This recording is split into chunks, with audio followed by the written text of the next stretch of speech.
Hello, second graders, and a happy Monday to you. We are going to start a new story today, and it's going to look just a little bit different because I found out through Amazon I can read books right off of my computer. So I thought it would be great if you could follow along with me as I was reading. So we are going to start a new story today. It is called Sideways Stories from Wayside School. It was recommended to me by a former coworker and one of my best friends, so I hope that you like it. We're going to read the introduction and then the first chapter today. Introduction. This book contains 30 stories about the children and teachers at Wayside School. But before we get to them, there's something you ought to know so that you don't get confused. Wayside School was accidentally built sideways. It was supposed to be only one story high with 30 classrooms and all in a row. Instead, it is 30 stories high with one classroom on each story. The builder said he was very sorry. The children at Wayside like having a sideways school. They have an extra large playground. The children and teachers described in this book all go to the class on the top floor. So there are 30 stories from the 30th story. There are 30 stories from the 30th story of Wayside School. It has been said that these stories are strange and silly. That is probably true. However, when I told these stories about you to the children at Wayside, they thought you were strange and silly. That is probably also true. Mrs. Gorf. Mrs. Gorf had a long tongue and pointed ears. She was the meanest teacher in Wayside School. She taught the class on the 30th story. If you children are bad, she warned, or if you answer a problem wrong, I'll wiggle my ears, stick out my tongue, and turn you into apples. Mrs. Gorf didn't like children, but she loved apples. Joe couldn't add. He couldn't even count. But he knew that if he answered a problem wrong, he would be turned into an apple, so he copied from John. He didn't like to cheat, but Mrs. Gorf had never taught him how to add. One day, Mrs. Gorf caught Joe copying John's paper. She wiggled her ears, first her right one, then her left, stuck out her tongue, and turned Joe into an apple. Then she turned John into an apple for letting Joe cheat. "Hey, that isn't fair," said Todd. "John was only trying to help a friend." Mrs. Gorf wiggled her ears, first her right one, then her left, stuck out her tongue, and turned Todd into an apple. "Does anyone else have an opinion?" she asked. Nobody said a word. Mrs. Gorf laughed and placed the 3 apples on her desk. Stephen started to cry. He couldn't help it. He was scared. "I do not allow crying in my classroom," said Mrs. Gorf. She wiggled her ears, first her right one, then her left, and stuck out her tongue, and turned Stephen into an apple. For the rest of the day, the children were absolutely quiet, and when they went home, they were too scared to even talk to their parents. But Joe, John, Todd, and Stephen couldn't go home. Mrs. Gorf just left them there on her desk.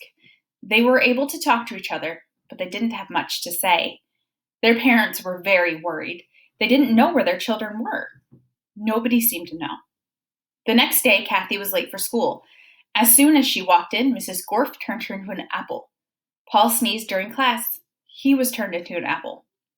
Nancy said, "God bless you," when Paul sneezed. Mrs. Gorf wiggled her ears, first her right one, then her left, stuck out her tongue, and turned Nancy into an apple. Terrence fell out of his chair. He was turned into an apple.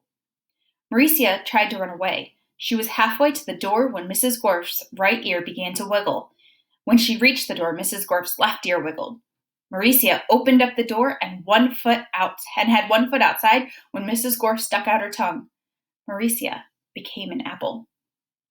Mrs. Gorf picked up the apple from the floor and put it on her desk with the others. Then a funny thing happened. Mrs. Gorf turned around and fell over a piece of chalk. The 3 Erics laughed. They were turned into apples. Mrs. Gorf had a dozen apples on her desk. Joe, John, Todd, Stephen, Kathy, Paul, Nancy, Terrence, Mauricia, and the 3 Erics, Eric Fry, Eric Bacon, and Eric Ovens. Lewis, the yard teacher, walked into the classroom. He had missed the children at recess. He had heard that Mrs. Gorf was a mean teacher, so he came up to investigate. He saw the 12 apples on Mrs. Gorf's desk. "I must be wrong," he thought. "She must be a good teacher, if so many children bring her apples." He walked back down to the playground. The next day, a dozen more children were turned into apples. Lewis, the yard teacher, came into the room. He saw 24 apples on Mrs. Gorf's desk. There were only 3 children in the class. She must be the best teacher in the world, he thought. By the end of the week, all of the children were apples. Mrs. Gorf was very happy. Now I can go home, she said, and I don't have to teach anymore. I won't have to walk up 30 flights of stairs ever again. You're not going anywhere, shouted Todd. He jumped off the desk and bopped Mrs. Gorf on the nose. The rest of the apples followed. Mrs. Gorf fell on the floor. The apples jumped all over her. Stop, she shouted, or I'll turn you into applesauce. But the apples didn't stop, and Mrs. Gorf could do nothing about it. Turn us back into children, Todd demanded. Mrs. Gorf had no choice.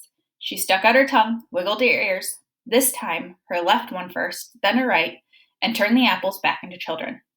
All right, said Maurecia, let's go get Louis. He'll know what to do. No, screamed Mrs. Gorf. I'll turn you back into apples. She wiggled her ears, first her right one, then her left, and stuck out her tongue. But Jenny held up a mirror, and Mrs. Gorf turned herself into an apple. The children didn't know what to do. They didn't have a teacher. Even though Mrs. Gorf was mean, they didn't think it was right to leave her as an apple. But none of them knew how to wiggle their ears. So Louis, the yard teacher, walked in. Where is Mrs. Gorf? He asked. Nobody said a word. Boy, am I hungry, said Louis. I don't think Mrs. Gorf will mind if I eat this apple. After all, she always has so many.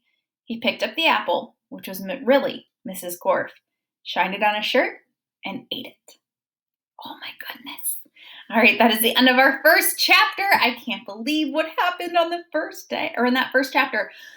I hope you guys are having a great week. Don't forget to keep working on your classroom assignments and your Lexia and ST Math, and I will see you tomorrow. Bye.